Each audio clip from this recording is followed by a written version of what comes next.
Selamat pagi, hari ini saya menyapa saudara, Senin 30 Maret 2020. Saya ingin menyampaikan sebuah kabar baik bagi saudara tentang Kristus yang ada di dalammu. Beberapa waktu yang lalu saya mendengar sebuah video dari seorang dokter ahli kejiwaan, dan dia sedang menyampaikan fenomena yang terjadi di masyarakat akhir-akhir ini. Ketakutan-ketakutan yang menimbulkan gejala-gejala seseorang mirip-mirip kena virus. Nah, gejala itu sang dokter kejiwaan bilang disebut sebagai psikosomatik.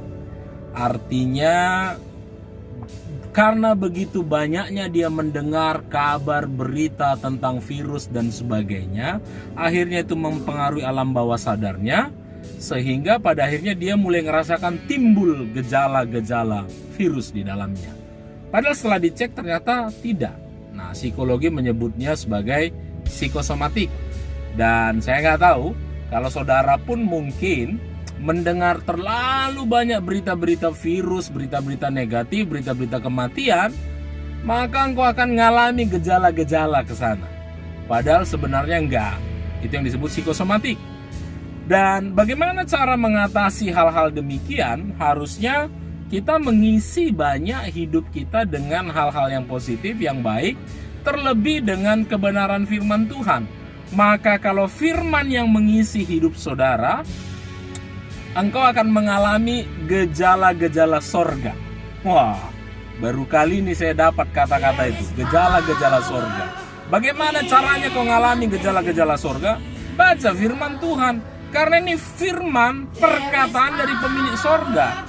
Kalau kau dengar ini, kalau kau baca ini, gejala-gejala sorga engkau akan alami. Apa yang ada di sorga?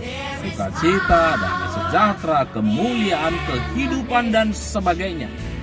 Kalau kau dengar berita media sosial dari temanmu dan segala macam, nah itu gejala-gejala virus, gejala-gejala kematian yang kau akan alami. Oleh karena itu, hari ini saya ingin mengajak saudara untuk mendengar perkataan dari sorga ini, supaya gejala sorga yang kau akan alami hari ini, dan dari gejala sorga itu, engkau mengalami positif mengalami kerajaan sorga. Sama seperti doa Tuhan Yesus.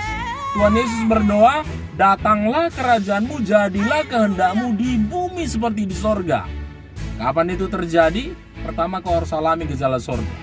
Dari mana caranya kau mengalami gejala sorga? Baca firman Tuhan.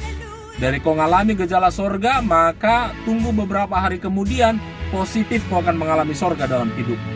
Doa saya hari-hari ini, kau positif mengalami sorga. Nah, firman Tuhan yang mau saya bagikan adalah surat dari Paulus kepada jemaat di Kolose 26, saya baca.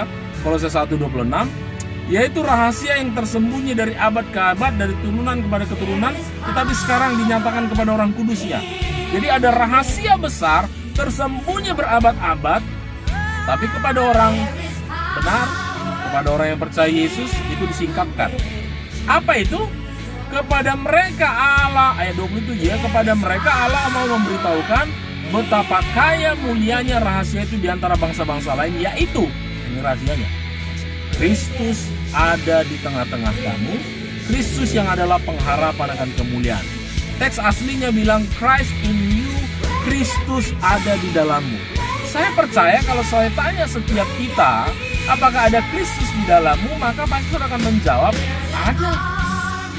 Itu rahasia terbesar kerajaan surga yang sudah tersembunyi, bahwa Kristus ada di dalam diri kita. Bayangkan apa yang akan terjadi kalau Kristus ada di dalam. Ada orang, murid-muridnya, di Alkitab katakan, itu kemarin saya sampaikan, murid-murid Yesus, ketika mereka naik ke dalam perahu, ada gelombang yang begitu besar yang membuat mereka hampir mati, hampir binasa, kata Alkitab. Tapi karena ada Kristus di dalam perahu itu, badai itu, ada orang yang sudah mati 4 hari, sudah busuk, sudah bau. Tapi karena Kristus datang ke situ, yang busuk, yang bau itu pun bangkit hidup lagi. Ada 5.000 orang lebih kelaparan, gak punya bahan makanan. Tapi karena Kristus ada di situ, 5.000 orang makan kenyang, sisa 12 mangkuk. Ada banyak fakta lain di Alkitab yang membuktikan bagaimana hidup orang begitu luar biasa ketika Kristus ada di dalam mereka. Dan Kristus itu ada di dalam saya, Kristus itu ada di dalam saudara. Maka saya percaya pengalaman mukjizat, pengalaman kemenangan, pengalaman kemuliaan seperti kata Alkitab, itu engkau akan alami. Engkau akan alami. Jadi gak perlu takut. Perlu kau sadari, Kristus ada di dalam. Kalau kau tahu itu, kemenangan demi kemenangan, percepatan demi percepatan, itu yang kau akan alami. Yang terakhir ayat 28 bilang, dialah yang kami beritakan. Jadi saran saya sebagai pembawa kepada saudara, mulai hari ini beritakan Kristus yang ada di dalamnya. Di luar sana banyak orang yang hidupnya penuh kekecewaan, hidupnya depresi, putus asa karena situasi ini. Kehadiran kita untuk apa? Memberitakan Kristus yang ada di dalam kita. Kalau Kristus yang ada di dalam kita beritakan, maka muncul pengharapan dalam hidup orang. Kalau Kristus yang kita beritakan, ketakutan berubah menjadi sukacita. Kalau Kristus yang kita beritakan, kekurangan berubah menjadi kelimpahan.